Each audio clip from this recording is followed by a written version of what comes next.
This webinar is designed to help woodland owners, foresters, natural resource professionals, researchers, and concerned citizens to learn about forest health in southeastern United States. Today we are joined by Dr. Joe Boggs, Well, Assistant Professor of Entomology with The Ohio State University, and Dr. David Coyle, Assistant Professor of Forest Health and Invasive Species at Clemson University. Dr. Boggs and Dr. Coyle will provide a general overview of symptoms, range, impact, and possible management strategies for Asian Longhorned Beetle in the southeastern United States. And with that, I will turn it over to Dr. Boggs. Hopefully you will have hosting privileges. yes, and I meant to correct that. It's actually Mr. So not. I like the honorary degree though. That's very Oh, nice. wonderful. Yeah, a Terrific. Master of Science. So, so we're going to do this in two parts. So I'll be leading off with talking about some background information with Asian Longhorn Beetle, and then Dave will follow up with some more specific information about the biology, identification, and then what's happening in South Carolina. So starting off, why are we so concerned about this non-native invasive insect? And that's because of the host range. And if we divide the host range into very good and other, this is highlighting, okay, so what are the trees that you most likely will find the beetle on? It's not whether or not they'll utilize the trees. I want to stress that. The other hosts do not mean that they won't utilize it. So with very good hosts, our big concern in the northeastern United States and upper Midwest are all the maples. All maples are extremely important hosts. As a matter of fact, these numbers are from our infestation in Ohio. 98.6% of the infested trees were maples, with red maple leading the way, 65%. But then we also have Aesculus, Ulmus, Salix, and then let's look at these other hosts. And one thing that you're going to learn here in just a second, even though we have poplar as a other host, in China, as you're going to learn in just a second, this is the number one host, non-native poplars.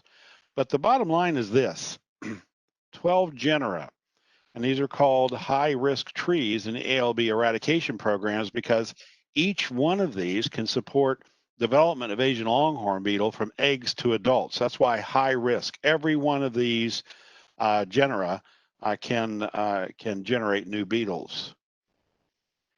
Now I make a claim, and I've had other entomologists, forest entomologists, and plant pathologists. I've run it past them. What do they think? I make the claim that if Asian longhorn beetle were allowed to march across the United States, as emerald ash borer is doing right now, it would be the most destructive non-native tree-killing pest and disease to have ever been released onto our shores. Now, I know many of you are stopping and saying, now, wait a second, Joe. What about emerald ash borer? Why is that? I mean, that's really, well, how many different trees does it affect? It only affects trees in the genus Fraxinus. What about Dutch elm disease? Oh, well, now, wait a minute. We're only talking about ulmus, aren't we? I grew up in West Virginia. What about chestnut blight? Well, we're only talking one species. You see what I'm trying to say? We're not talking about vast numbers of trees lost. We're talking about total destruction in 9 plant families. Another point here, as many of you know, maples have been moved into a little different family in recent years. So we have a family with maples and buckeyes and golden rain tree. And I do want to point something out. Everything we know about Asian longhorn beetle has been learned thus far from Asia, Europe, and the northeastern United States. We may learn new things in South Carolina. So this is what we know today, but that may change. Now, it is native, and I want to be very native to Eastern Asia, Eastern China, and the Koreas. So connecting some dots, because we often get asked this question, is Asian longhorn beetle a problem in Asia? Yes, it is. As a matter of fact, it's a major pest in China. You might be wondering, well, wait a minute, it's a native there. Why is it a major pest? Most of our major pests, in the United States cycle up and down. Most of our natives don't really cause long-term damage. But here's why it is a major pest in China. And here is possibly one explanation as to why it's been distributed outside of China. And the first, you have to historically look at the range of ALB was eastern China, the eastern part of China and the Koreas. But in 1978, China initiated a 3 North Shelter Belt program with a goal to plant 2,800-mile-long shelter belt of trees in the northwest part of China. And the aim was to prevent soil erosion, to slow desertification, to enhance urban beautification, increase pulpwood production. But look what their primary tree was: non-native poplars. That's a picture from the Million Tree Project, and you can see those are poplars.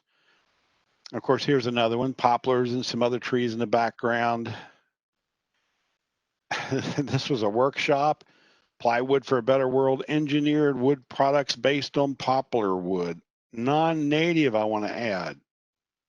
So the unintended consequence. By the mid-1980s, Asian Longhorned Beetle was reported in high numbers in Western China and was killing significant numbers of trees planted. That wasn't the only unintended consequence. This is nothing to sneeze at. These are the non-native poplars, of course, emitting, their seeds. And in some areas, Beijing, for example, just in and around the city, they're starting to remove a lot of non-native poplars, my understanding, for that reason. But how did it get to North America? Well, a lot of those poplars were used for this, as well as dunnage.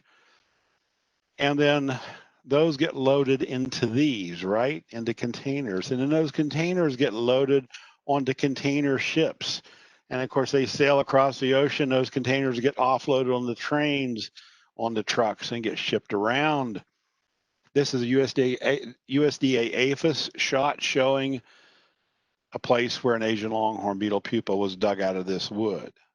So that's how it made it to the United States. Hello, Broadway. We'll get to why I'm saying that in just a second.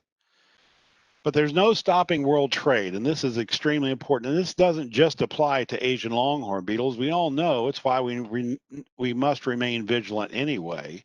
But just use your imagination. We're always at risk. I mean, here they are loading up the family for a drive across a wall. So we must remain vigilant at all times. Because this is what happens when we have a non-native invasive introduced in the United States. And we saw this, and this is a generalized graph, obviously, but this pretty much follows the way emerald ash borer spread. Locally, we would see this very slow rise, linear increase. And then at some point, we'd start seeing this exponential increase. Obviously, if we can halt a non-native somewhere in here during the linear increase, it's going to be much easier. It's going to be more cost effective, less risk of failure.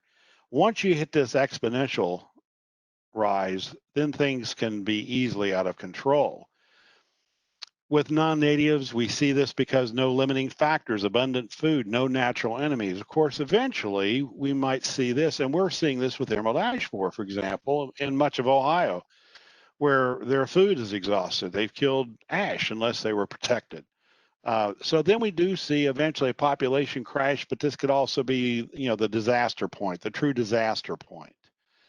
So if we go back and look at Asian longhorn beetle in North America, it was first discovered in Brooklyn in 1996. Now this map is from 2009, but I want you to see that we're talking about different boroughs in New York City, including the Staten Island borough. We're also talking about New Jersey. Now here's an interesting little tidbit of information. You would think that these infestations would be connected to the New Jersey infestation. My understanding is these beetles came from a different part of China compared to these. So that's something else to keep in mind. Even in close proximity, we can have multiple points of introduction. If we move the clock forward just a little bit, look in 2011. Now, what just happened? What's happening here? The green is showing eradication. I do want to point out something else. Look over here at this part. Central Long Island, that population was found to be much greater. But in 2014, we see that the isolate population, Manhattan, I should have had this in there, New Jersey, those populations were eradicated. The Staten Island population was eradicated. And of course, we go to now, and much of what we see in the New York City area has been eradicated. only leaving this part as far as we know. Chicago is very interesting. Discovered 2 years later, 1998. Now I want to point something out. Look at the distribution. If you've ever been to Chicago and driven from over here at the lake all the way over to Addison, that is a long drive. I think actually it was settled by people that just got there and didn't want to drive back. They just bought a house and stayed. But the point being is that if you take a look at these distances, and yet all of these infestations have been eradicated. Toronto was very interesting. It was discovered in 2000, not the city of Toronto, but the infestation, 2003. It was declared eradicated in 2013. So this is something else to keep in mind. There was a bit of a whoops on that because in 2013, it was discovered there was an infestation, a connected infestation in Mississauga, which Toronto's up here and Mississauga was a suburb. So that's also something else that's very important with Asian Longhorn Beetle, and that is the training to help alert people to be alert to the beetle, because they spent a lot of years working in Toronto. Unbeknownst to them, it was just down the road. The largest infestation thus far, and I had to say it specifically that way, thus far.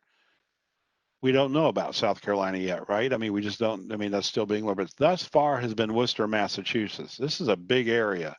I'd covered up the distance, but 3 miles is something like in here. This is a pretty good size area, and they're still working on it. But it has been delimited as far as we know. It seems to be pretty solid, but the point being is that that was discovered in 2008.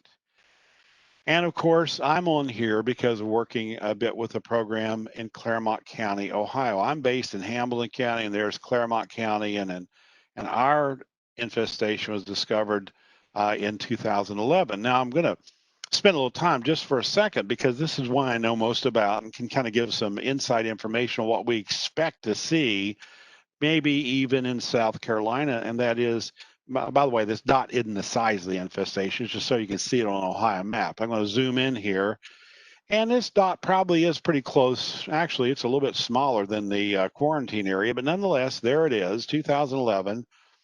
And then in September 2011, you notice the dot shifted a little bit. Well, before this was discovered, two things happened. One was wood was moved over here. They didn't know Asian Longhorn Beetle was in Ohio, so it was moved over there. And then in 2012, it was discovered because a tree that was dead was given away as firewood to a gentleman that lived up here. So then this infestation arose from the original infestation. Again, stressing before anyone knew that Asian Longhorn Beetle existed.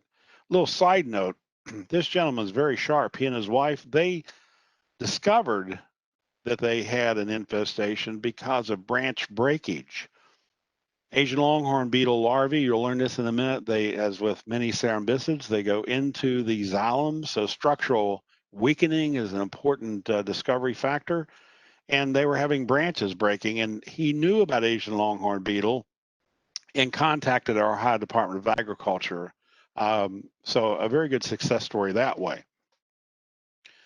But so far, there has always been a single point of introduction directly from Asia, then multiple related infestations in a region. Our infestation did not come from Chicago or Worcester, Massachusetts, or New York City. It came directly from Asia. Now, we don't know exactly how it got here, but we do know that, again, because of DNA analysis. And this is what it looks like now. Here we have the current zone. But look up here, eradication declared in March 2018 and September 2018. There's a recurring theme I want everybody to hear, and that is USDA APHIS, and then their partners with the different departments of agriculture and other regulatory agencies have gotten very good at understanding this beetle. Now they're going to learn, everybody's going to learn more in South Carolina, but the point being is a lot of experience brought to the table here, and eradication has been successful. So far, then, here are the active infestations in North America. Well, in North America. Actually, I need to take this out. You're gonna see why in just a second. So these are the ones known. And so far, it's always been this way. Every infestation directly from Asia, based on mitochondrial DNA analysis with knowing haplotypes in China that have been established there. Something like 23, with 3 being the main haplotypes, and then matching those up to the beetles that are found here. Then multiple related infestations spread by movement prior to the discovery. So this is why it's so essential to discover Asian longhorn beetle as quickly as possible and then be able to react to it before more materials are moved far afield. Of course, the focus point today is going to be on the South Carolina infestation, which Dave is going to cover a lot more about, found on May 29th, confirmed on June 4th, just outside of Charleston, South Carolina. But the goal on all these infestations, because so much is at stake, is eradication. And as I've already pointed out, eradication has been successful. As a matter of fact, I should have, that Mississauga infestation is no longer active. That was declared eradicated this year, 2020. So you see all these dots is where, the battle's been engaged and won. But of course, South Carolina is now the most recent find. I have to admit, I'm a little jealous though of the tools that you all have in South Carolina. We don't have this eradication tool in Ohio, and so hopefully that'll be brought to bear, and all across the South. We don't know. Now, the multifaceted eradication strategy is quarantine and regulatory. So we make sure things aren't moved. Survey and detection, meaning, okay, where is it and where is it not? Tree removal to get rid of infested trees and to eliminate the infestation. Public outreach so that they know what's going on. And this last, research.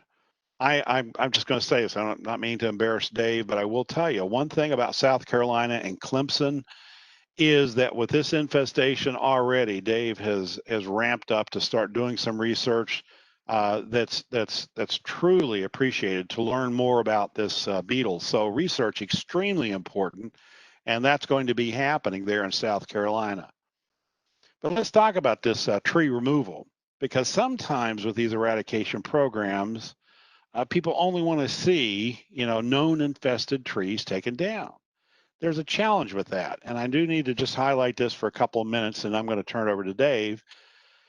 The challenge is identifying lightly infested trees. You're going to learn how to identify an infestation. You'd think these beetles would be so big and the holes so big, the exit holes would be pretty easy. Well, as a matter of fact, lightly infested trees present a challenge, and there's good data on what that challenge leads to. For example, highly trained, experienced ground surveyors, and I have to say, I've done this. I actually haven't done it very long because, quite frankly, I get a crook in my neck. But these folks are very dedicated. They don't just walk past a tree and say, well, it looks good to me. They will stand with binoculars, move all around. So we're talking about a very thorough inspection, but still only 30% success on lightly infested trees. If we send the climbers up, and of course, if you ever watch them work, these climbers work, they're all over the tree, but still 70% is the average rate of success. And again, this is based on data generated by USDA APHIS and pretty solid data. So a graphic illustration of what would happen if you decide to only take down known infested trees, and that has to do with false negatives. So let's pretend we have 160 high-risk trees. So remember what high risk means. These are trees that can support Asian longhorn beetle from egg to adult. So let's say that we have 160 out there, this stand, and there's a confirmed infested tree down here. And unbeknownst to us, there's actually 100 trees that are lightly infested, but we don't know this. They're out there. So what are we going to do? We're going to first, of course, send in the surveyors. Now they're going to be 30% successful. So 30 trees are removed based on their discovery. That leaves behind 70 lightly infested trees. So we send in the climbers. They're going to be 70% effective. So we remove 49 trees. I think you can all see where this is leading. What's left behind are, of course, known as false negatives. We know a little bit about that because of the COVID-19, right? These are trees that we think aren't infested because we haven't discovered they're infested, but in fact, they are infested. They're not negative.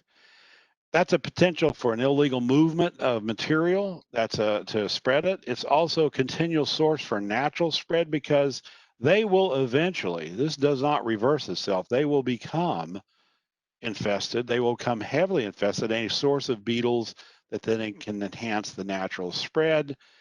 So let's roll it forward. If we start all over again, how would we avoid the problem of false negatives? If you get a confirmed infested tree, how do you avoid the risk of false negatives, the risk of infested materials being removed, being moved, avoid natural spread, and quickly eradicate the infestation? I think you all know this is where we run into high risk host removal, where all of the high risk hosts are removed within a distance of a known infested tree.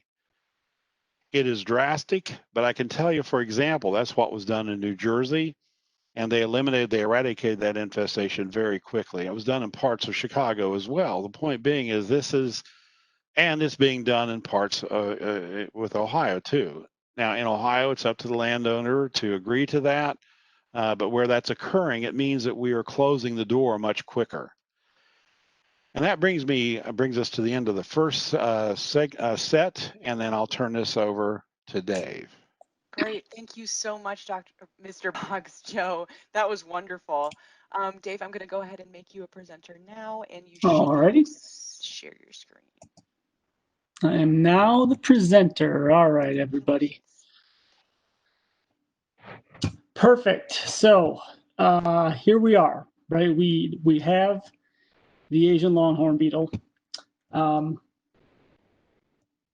So before I get going, I like to give this disclaimer. Some of you have heard me talk before, and you know that I do have a bunch of opinions I will give you. I'll give you as many as possible, but just so we know, and I'll try to let people know when opinions are being said. But here's one of our very own Asian Longhorn beetles found, like Joe said, first found at the end of May. The press release went out. We had about a weekend to get all of our public fact sheets and all that together. So it was a hectic type of weekend. So the first question, where is it? Right here, Hollywood, South Carolina. Looks nothing like Hollywood, California, but it is just south of Charleston there, about 15, 20 miles or so. So this is where our infestation is right now. That infestation is about 20-ish square miles so far. When the quarantine comes, you're probably looking at 50-ish or so square miles. Again, everything's very fluid, but that's kind of where we're sitting so far. And it's interesting when you look in, again, relation to where these other live populations are, we are by far the furthest south that we have had. So there's a lot of really interesting things happening with ALB down here. Joe alluded to some of them. The phenology is quite different. Our degree days add up very quick down here. That particular part of South Carolina is growing zone. It's kind of on the edge of growing zone 8B or 9, so it gets very warm very fast, stays warm. There's not really a winter, so that's one of the big differences we have. So on the ground, we've got several agencies that are kind of the main players down here. We've got our Clemson Regulatory Services, our Department of Plant Industry. That is our state regulatory folks. They are obviously working very close with USDA APHIS, doing most of the delimiting. Stephen Long and Phil Baldoff and Kim Dean from APHIS are there. Stephen Long from Clemson has been kind of the folks on the ground. Within Clemson proper, we've got, the College of Ag and then Cooperative Extension. I sort of fill both of those shoes. I have an appointment in both. And then, of course, our South Carolina Forestry Commission is helping us kind of as needed with all this stuff as well. So these are the main folks. If anyone ever gets down there, these are the shirts you will see of the people walking around. So how did it get here? Here's what we know so far. The genetics of that first beetle that was turned in actually matches that Ohio population. So it would be very easy to say, well, clearly someone from Ohio brought that thing down here to South Carolina, and this started where we are. It would be easy to say that. It would be even easier to say that it's some disgruntled Ohio State fan, because again, this is just facts, folks. Facts. They're 0-4 against Clemson. Oh gosh. Well, it's a delightful little tale, not so fast, my friend, in the words of Lee Corso, because it could also have been coming straight from Asian Longhorned Beetle's native range, China and Korea's, just because the genetics matches that place, that population, Ohio. It also probably matches, wherever it came from originally. So that's a totally plausible argument. Another argument, of course, is it could be from Europe. This thing, ALB, is kind of running amok over there, and it's very conceivable that something went from China to Europe to here. Um, we just don't know. That's the thing, we don't know. And when you look at the area down there that is infested, it's got sort of it checks every invasive box you can think of. Okay, so you've got the Port of Charleston is about 20 miles away. Port of Savannah is about 90. These are both major container ports, right? And Joe already talked about, wood packaging, containers, all that type of thing. Major ports, two of them within 90 miles there. There's an RV park just a couple miles up from the main infestation. Okay, I'm not even making this up. An actual RV park. People bring firewood all the time on that. There's a railroad that goes pretty much right through there. So there's another, possible avenue of how something got here. And this area is right off of State Highway 17, which is a very major tourism area. You've got Charleston, you've got Hilton Head, Savannah. Myrtle Beach is a little up the way. Eventually, Savannah goes down to Jacksonville. That whole southeastern coast there, it's a major tourism area. There's tons of traffic. There's lots of Ohio license plates, lots of license plates from everywhere down there. So will we ever know the origin? Probably not, to be honest with you. There's just, there's too many plausible explanations for how it got there. At this point, I don't know that it matters because we're just kind of dealing with what's on the ground. So what are we seeing on the ground, right? Yeah, by and large, it's the usual stuff that you would see with the Asian longhorn beetle. Lots of egg niches, right? So here's one of the adults that was chewing that egg niche. You can see them, they chew those little pits in the bark.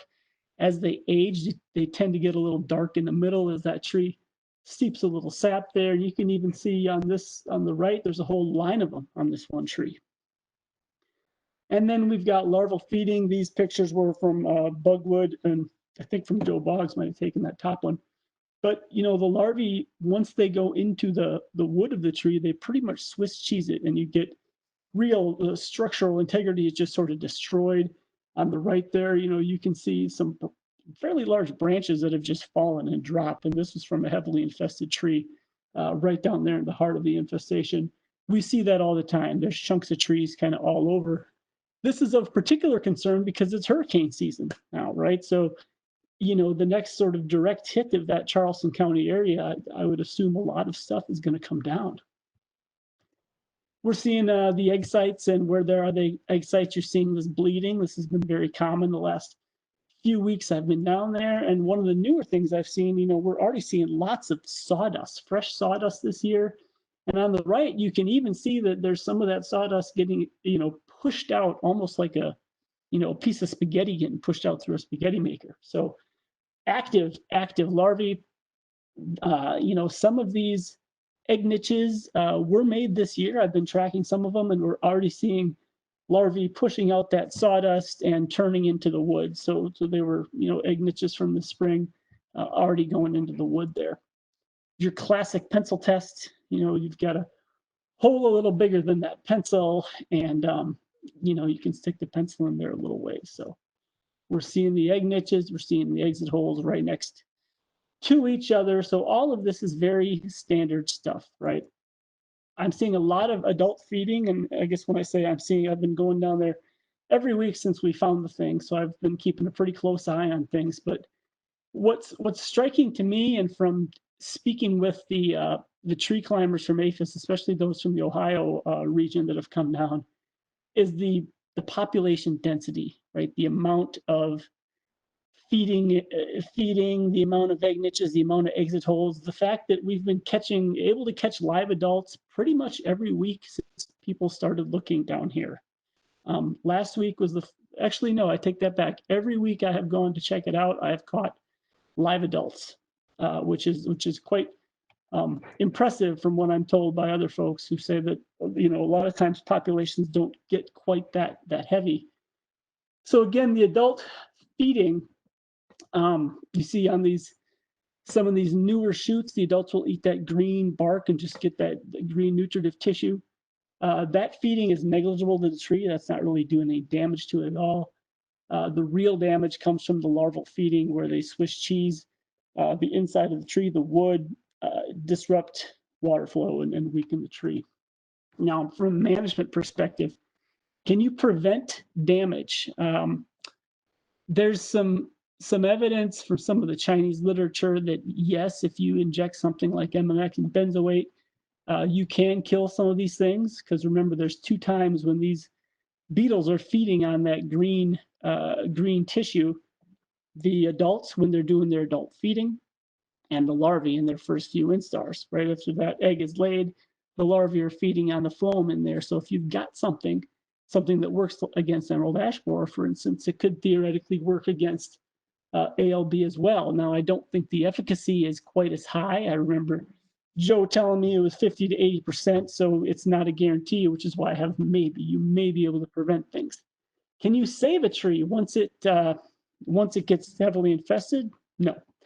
Once those larvae are deep inside the wood, there's really nothing you can do except remove and destroy that tree. So what now, right? So we've got our regulatory folks on the ground working on the delimiting stuff, working on setting up a quarantine, doing sort of all the USDA things, the environmental assessments, all that type of thing. The extension team led by, which I'm leading, we are doing a lot of communication with government, private, nonprofit professionals, what to be looking for, working with the arborists, having folks keep an eye out, also what to do if you find something, right? And then also with the public too.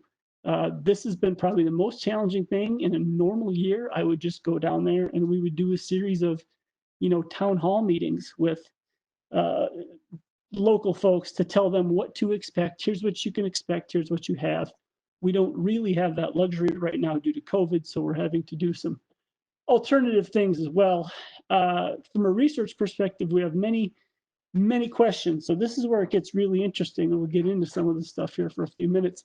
We're doing some adult trapping. I'm working with the folks from APHIS and the Otis lab up there, because we've got these high populations, to see if we can, we're field testing some of these new compounds to see if it's possible to attract them, right? Because as Joe said, it's difficult to find those lightly infested trees with any type of forest pest. If you can develop an attractant, that is going to be a much better thing to do, a much more efficient thing to do, both from a resource perspective and just from a captures perspective.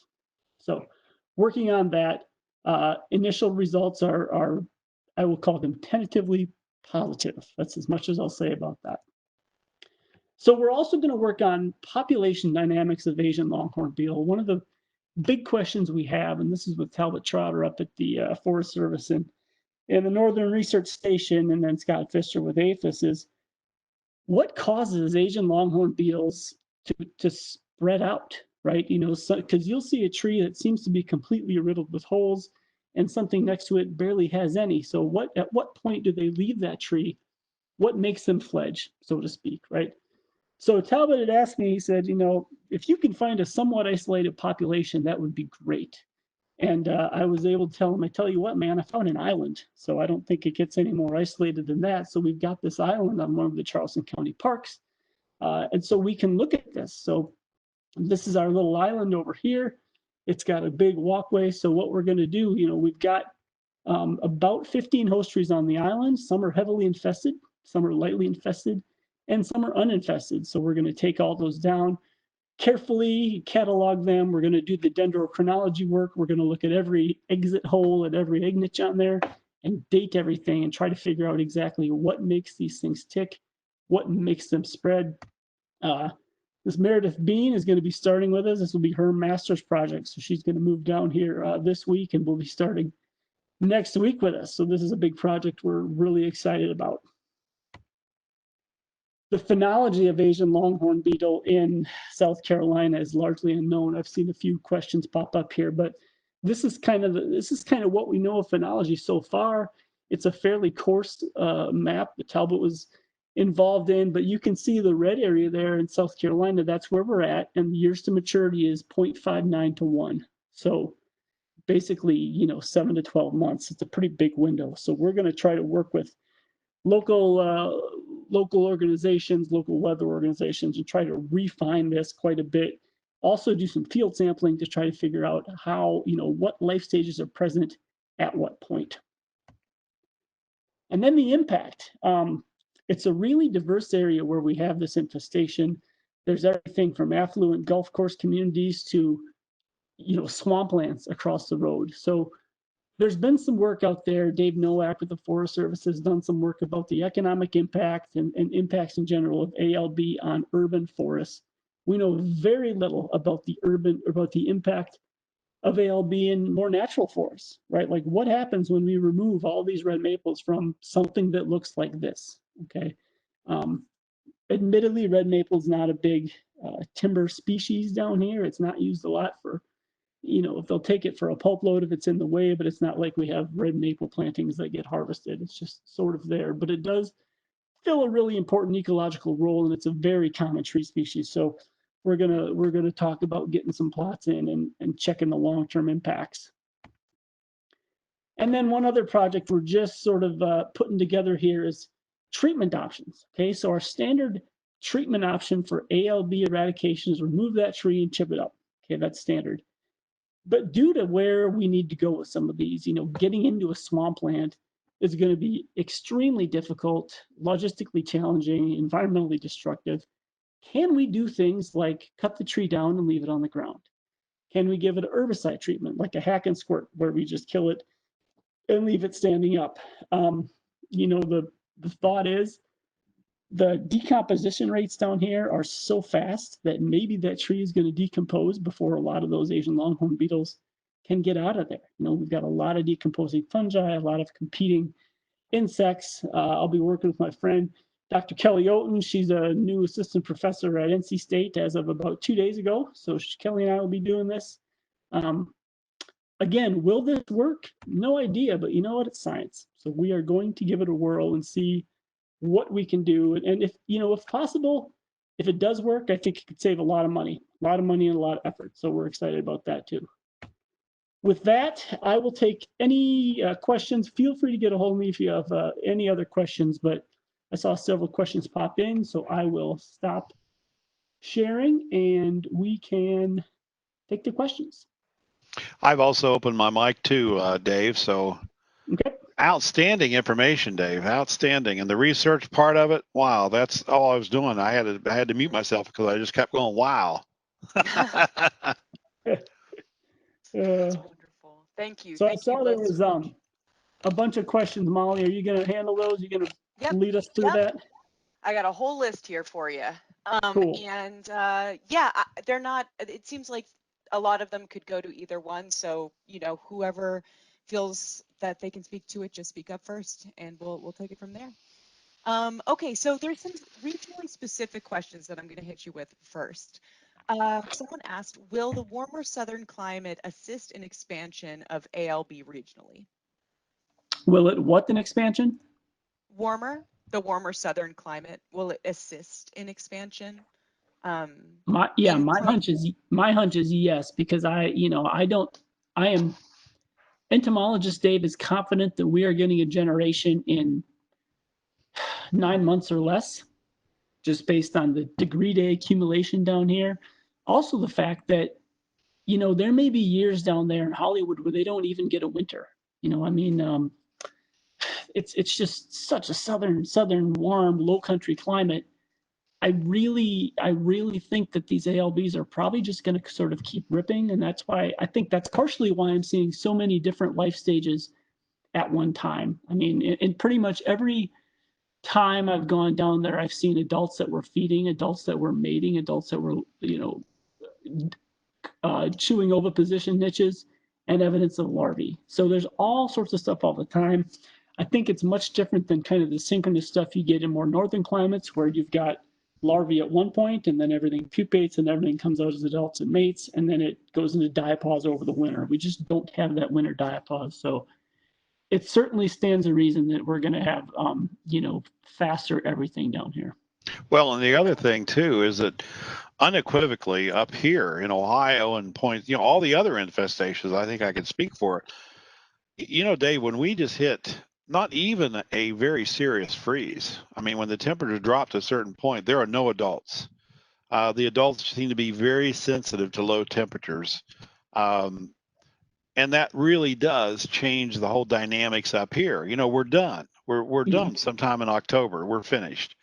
Whereas you may find adults even living longer. I mean, these are things that that's purely speculative. I don't want somebody to be writing all this down. This is because we're learning new things. But we are starting to examine some questions that weren't even part of the consideration before because it was so consistent. The longevity of the adults were so consistent up here. Okay. That's a really great point, Joe. This I think will go to you. Is the Ohio infestation near a port? If this was a unique introduction directly from Asia, are there trace backs to the ports of introduction?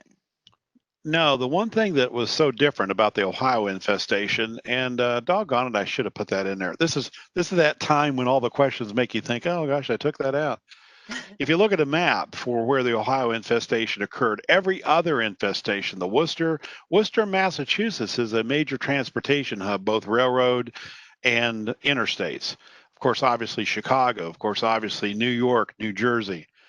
If you look at Bethel, Ohio, if you look at that, if you guys want to go on Google Earth Pro and just type in Bethel, Ohio, you'll find a little small town out in the country surrounded by woodlots mostly and farm fields.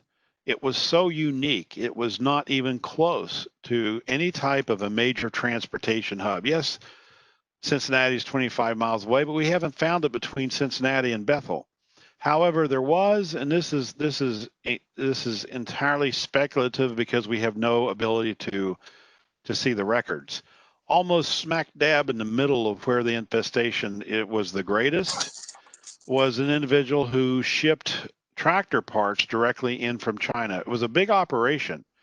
And if you use Google Earth, you can go back in time. Many of you know that. You can go back. And if you find this spot, it's actually where the marshaling yard is, where things are getting ground up right now. If you go back in time, you'll hit a few years where there are just a huge piles of pallets sitting there.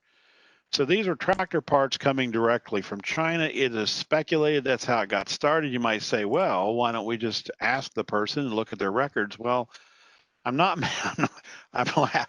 making this up, but the guy ran afoul of the IRS and he literally left the country. So the records are gone. There's no way to trace back. But if you just take a look, other and this is important, other businesses were looked at. There was a carpet place, a few other places possibly, but they were eliminated. This seemed to be the most, the most likely smoking gun. But as I said, there are no records. But it does highlight something, by the way. I mean, it does highlight something that when I do teaching on this elsewhere in the United States, I always stress, don't think of it always being a port, and don't think of it coming. I mean, for those of you down in South Carolina or those of you elsewhere, don't consider what Dave is working with as being where it will spread from. Always consider that it could be behind you already. And that's what Bethel taught us. That's an excellent point. We do have a couple follow-up questions specifically directed at ports, and it is important to remember that there are so many different ways that this insect can get into the country, and they can not always be traced. On that note, though, if you do know, someone asks, what is being done at the ports to inspect or detect shipments with the potential to transport this pest? Do you want me to handle that, Dave, or do you want to handle that? Sure, yeah, you go ahead and I'll chime in. Well, what's interesting about this is that years ago, before it was found in Ohio, uh, I started getting some questions because people were going online and finding Asian Longhorned Beetle reported in northern Kentucky. And what that was, those are interdiction reports. So, the fact of the matter is, that we do have very dedicated people, and I want to stress that, and Customs and Border Protection that are, that they do try very hard to take a look at what's coming in, and they do interdict this. I mean, this has been going on for quite some time. This is why we have a little better handle on how Asian Longhorned Beetle can make it to the United States compared to something like emerald ash borer, which we still have no idea. It's to my knowledge, it's never been interdicted. So with Asian Longhorned Beetle, it was found, and like the Northern Kentucky thing, by the way, was at our Northern Kentucky and Greater Cincinnati International Airport. So that used to throw people off. They would say, "Oh, it's been found." Well, it was interdicted. That'd be a dead beetle. That might be, some larvae, but it was not allowed to escape. So that's being done. On the other end, there are also international agreements before things are shipped. And let me give an example. At one point, it was allowed for things to be fumigated on the high seas.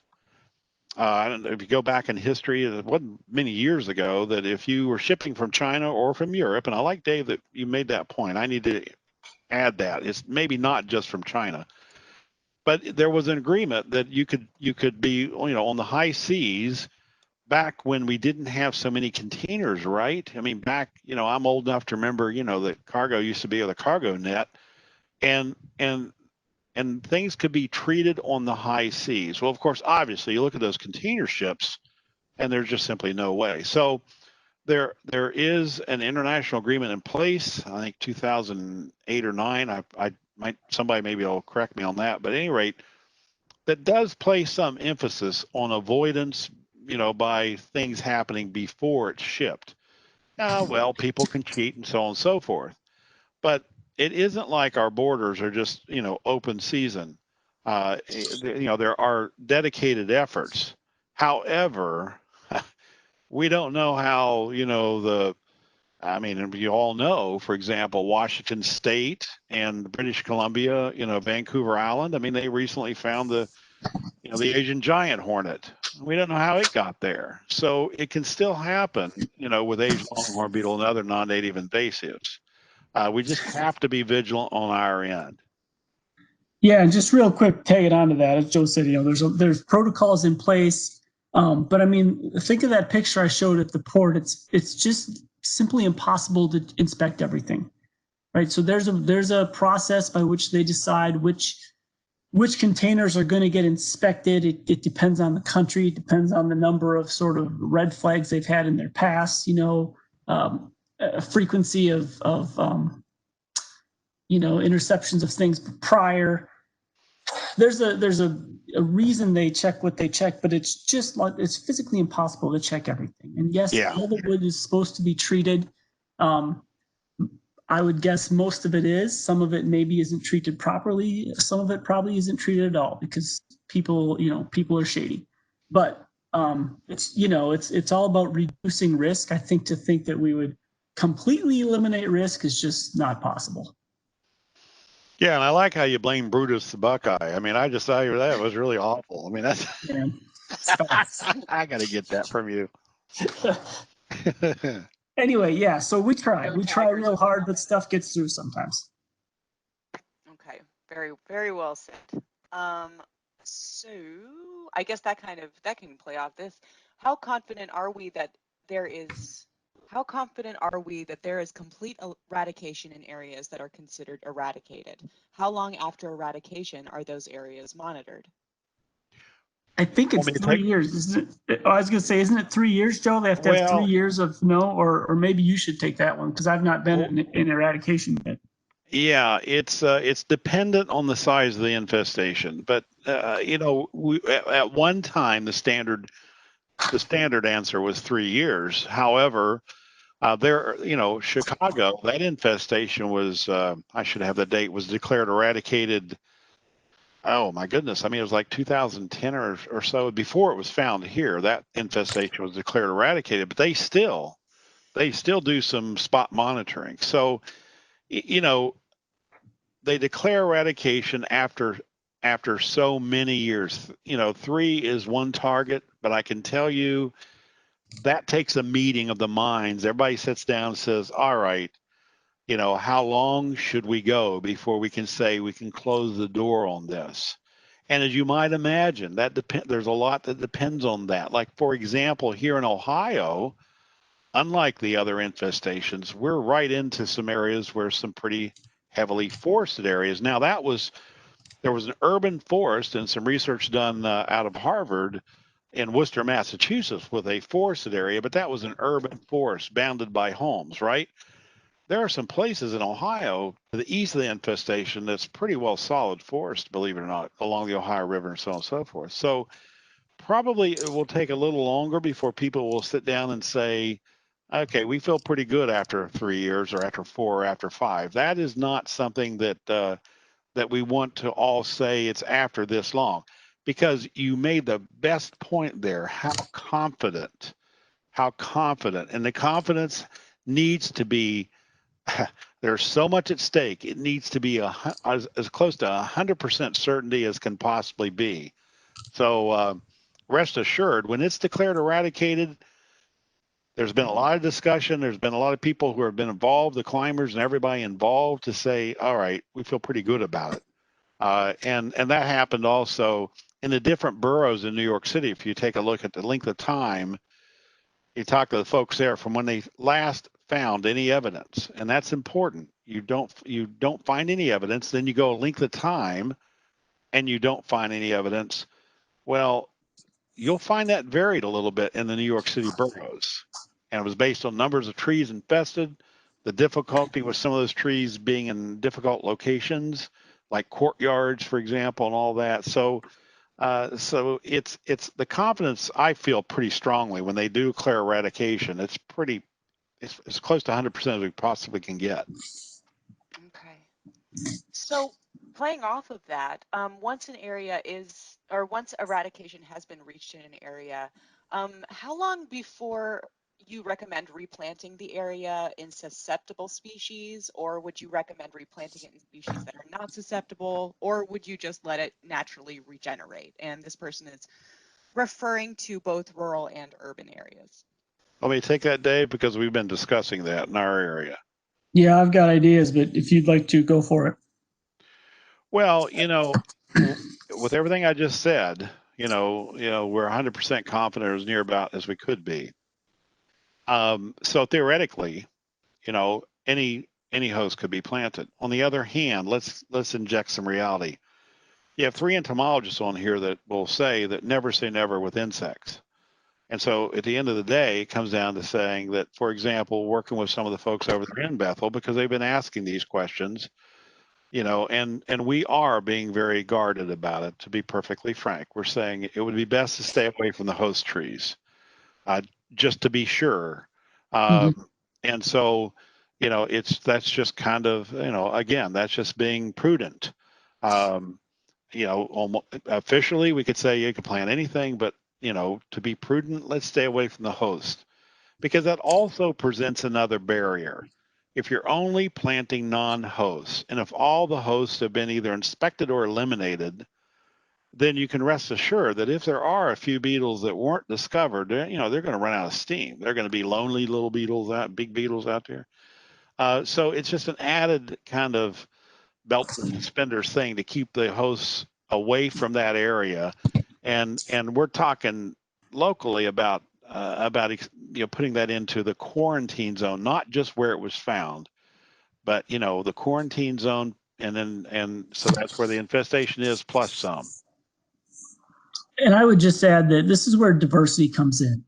Good for you. A few decades ago, elm was planted everywhere in urban areas because, by golly, it was a great street tree. It was tolerant, made a nice canopy.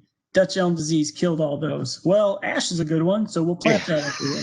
I'm sorry for Ash spore laughing. comes in and kills all those. Yeah, And geez. maple is like, to me, that's that tree now. Maple is planted everywhere because, by golly, it's a good street tree and it makes a nice canopy. You know, I know and this falls, I think, a lot on the professionals among us. People that buy homes and want to plant trees, they need to know what their options are. You know, you don't need to plant the same crap your neighbor's got. There's lots of great street trees you can put in there, especially somewhere like the low country of South Carolina, where you've got everything from palms to pines to all sorts of different hardwood things that will grow great and look awesome and have the flowers or have the fall color, whatever you want. There are options. It's just a matter that a lot of people don't seem to know them, and they just put the same thing they see their neighbors got in there. So Well, diversity. and I will add something. Working with the nursery industry and the producers, they're aware of this too. And thankfully, that, as you very well put it, Dave, you know, we thankfully are learning. I mean, we've been through this over and over. You know, elms to ash, you know, to honey locust, to all these things that dominated to, dare I say it, Dave, calorie pear. I mean, Don't get me started. I knew I was skirting along the edge there. Oof. But the message that keeps going out, and you know, I take part in a lot of training for the nursery industry, and I can tell you that the homeowners are driving this a lot. This diversity message is getting out there, and so it's easier now than it was in the past. But unfortunately, you're right, Dave, that at least in the upper Midwest, and I don't know how far south this goes. I can speak for the Midwest and Northeast, and the you know, maples have become a dominant. It's the number one. It was the number one nursery tree for the last 20 years about. But that's changing. That's changing radically. And it's not just because of this, just all the other problems that happen. We can't, our pH does not allow us to, even though red maples are here, our pH doesn't allow red maples to do well in a lot of the urban centers here in Southwest Ohio. So sometimes it's just simply the environment driving the diversity as well. Right. I've got one question here, Molly, that I think was sent directly to me. I know it's 2 o'clock. I'll hit it real quick. Is our climate in that area of South Carolina close to the climate in China that there are adults feeding like that? Basically, yes. You know, the climate here sort of goes right along with about Shanghai, China, and that is still a place where Asian longhorn beetles live in China. So it's not outside of Asian longhorn beetles, you know, range, so to speak. So, but it's just something that we here in North America have not seen, and it's sort of all new to us. So we're trying to learn. We've got all these different hosts and this, you know, accelerated development because the degree days accumulate so quickly. So it does live in this climate in China, but you know, it's kind of a different ballgame for us here. That I did get a couple questions along the same lines. And yes, folks, I know that we limit. Dave and Joe, I have a couple just really specific. They shouldn't take long to answer questions. Do you mind if I just run through those last two? No, not at all. I mean, if people want to stay on, yeah, this is fine. Great. Thank you so much. Yeah, we got a lot. I'll try and hit the simpler, more straightforward ones. How big of a buffer needs to be cut once you cut all of the host and lightly infected trees? I guess that's Dave, acreage or yeah. It's typically about a half a mile beyond. So from the known edge, from the known infested tree, about a half a mile beyond. However, I want to go back to Dave's, you know, when that research that Dave is going to be doing on that island is extremely important because, you know, that is based on observations made at a different place, made, you know, up here. And, you know, these beetles can fly and they're not bad flyers. They're big beetles, so they expend a lot of energy when they fly. You know, and I won't go into details there, Dave, but you know where I'm heading with that. It's just the fact that, but they can fly, and it may be different. Their distribution, you know, may be a little different in South Carolina than what we've seen here, but typically it's been 1/2 mile. Okay, excellent. Do you think Asian longhorn beetle will infest any new tree species in South Carolina? Too Do you soon to want tell. Too soon to tell. I yeah, think, you know, yeah. so far we're seeing the standard stuff. It's mostly red maple down here, but we've seen it in different acer. There's, you know, a random silver, sugar, Florida maple, elm, cottonwood, populous species, willow, sycamore. So nothing new yet. But I will say, you know, it doesn't mean there won't be, but we just haven't seen anything new yet. Well, and just to emphasize that is, Dave, you're very, that was a point of discussion very early on, because this is a, you know, polyphagous insect. It's already shown to go, you know, 9 plant families. So, you know, whoever asked that question, rest assured, you know, that, and by the way, folks, that's also, I mean, we're not just looking at the known host trees here in Ohio either. You know, we're always open to the idea, well, maybe something else, and we cannot forget that. That was one of the very first things I did when we figured this out on my first trip down there. I just walked around all over and I made a huge list of all the different tree species that were there. And then we talked with the aphis folks and we made that, they've got a great big potential host list, or you know, trees present list. So we know what's down there, and we're certainly, yeah, that was one of the first things we looked at. So great question. Terrific. Are there during an eradication protocol from APHIS, or is it currently being developed? The protocol's pretty well there, and I will give kudos to APHIS. They are a well-oiled machine down here, man. They come in, they know exactly what they're doing, the progress. The only thing that holds up progress is really, you know, weather. We've had a couple tropical storms rip through, and that's kind of grounded us for a week. But yeah, they've got a protocol. They know what they're doing. It's been pretty seamless to incorporate our DPI regulatory folks in with that, and some of the Forestry Commission folks. It's a well-oiled machine. So well, yeah, very cool. And just to add to that, and folks, you can go online and find this. But if you Asian Longhorned Beetle environmental assessment, that outlines the overall protocol. And originally, as a matter of fact, when the infestation was found in Ohio, those environmental assessments were done, you know, as per the location. So a new find was found, and then, you know, a new assessment was developed, which takes a little time and effort and so forth. However, you're right, Dave. APHIS came up with a lot of work. They came up with a general environmental assessment that was adopted for any new finds. Now, it will be modified based on what's seen, but what's so incredible to me, and I like the way you put it, well-oiled machine, because of this standard and environmental assessment. That's not just, okay, you know, how many bats are going to be affected or anything like this. Is the total package. Maybe the better word is the plan.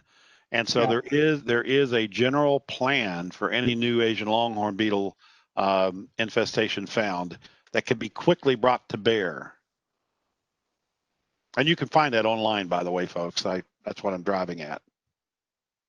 Yes, and if you stick around after we're finished with the Q&A section, I'll post that link in the chat box.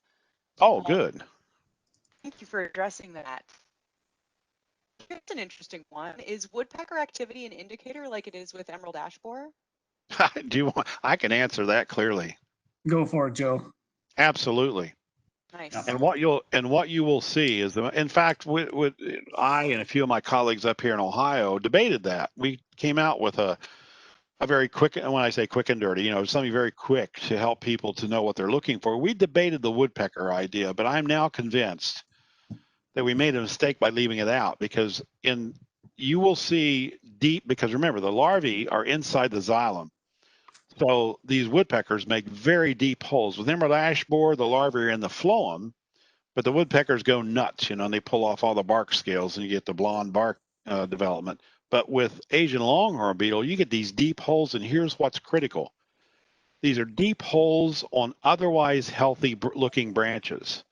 I have some pictures showing branches that are full of leaves and just riddled with deep woodpecker holes like you would see if that branch were dead and another cerambycid was coming in. So yes, deep woodpecker activity on live branches, live trees, live maples.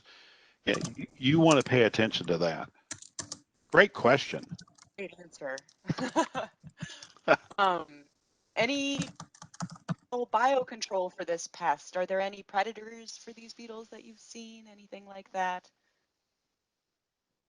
Dave, do you want it, or do you want me to? That's, that's something we were going to look at. I don't know of any beyond generalist stuff. I'm sure a bird will eat it if it gets it, and there's probably some, woodpeckers, spiders, whatever. But I don't think there's any real possibility of biocontrol. I'm also not sure how much that's been looked at. I think there's been some work done about maybe some of the fungi to impact them, but not a lot. It's tricky because unless you get them in a lab setting, it's really tough to get these things because you don't catch that many adults. I mean, you can catch them, but a couple 3 days not going to get you a whole lot.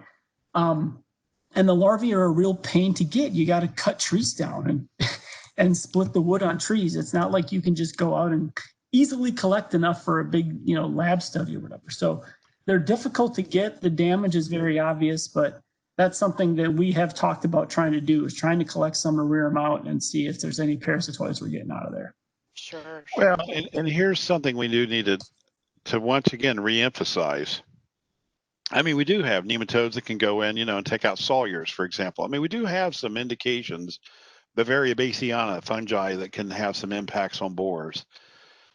But remember, folks, what we're after here, and that is no beetles exist in North America. I mean, this is not like emerald ash borer. This, when we say eradication, it's 100% gone. And so the downside, I mean, it'd be nice to have biocontrols to put out there as belts and suspenders, I think, but it would be only to be used as the insecticides are used right now. The insecticides are used outside the core zones. Inside the core zones, the trees are destroyed, or you're at least, or as Dave's going to learn, that they're made to be so they can't support beetles. Outside the zone, so outside that half-mile place, sometimes as close as a quarter mile, trees can be treated, even if the efficacy is 50%, it's better than zero, but they're not being treated to kill the beetles. They're being treated as a prevention. But the biocontrol idea, it's not going to be for eradication. And I want everybody to make sure that they hear that.